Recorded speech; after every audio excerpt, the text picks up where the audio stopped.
Hai đúng rồi.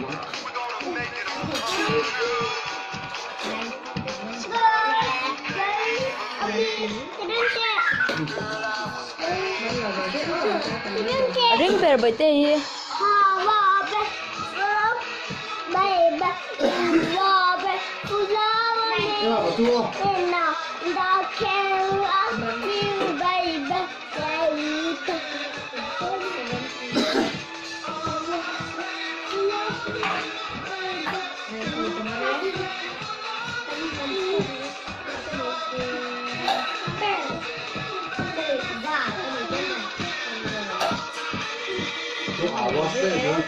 Cái tay đạp của mình rồi, mình đạp xong phải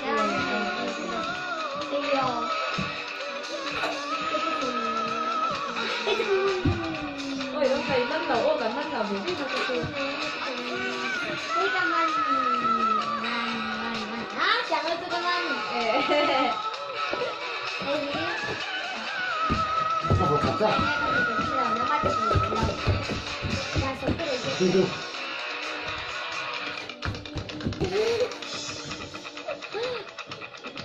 lấy chỗ nhưng mà anh nghe cái từ này đọc từng cái này anh thấy con nó ngoan như vậy thì có thể kiếm được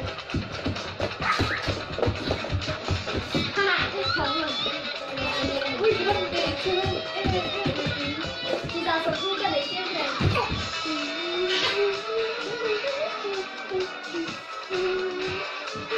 cái này kèm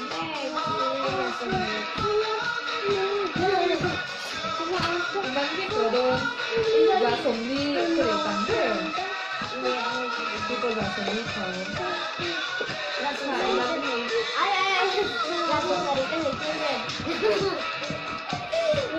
anh đọc phê chứ ôi phê rồi đây là anh đọc phê cái bao sẵn luôn cái phê tôi chỉ đầu cái chọn thì nhiều quá nó mãi ít tổng nó cắt thêm mồ, thiên thiên chị thiên chỉ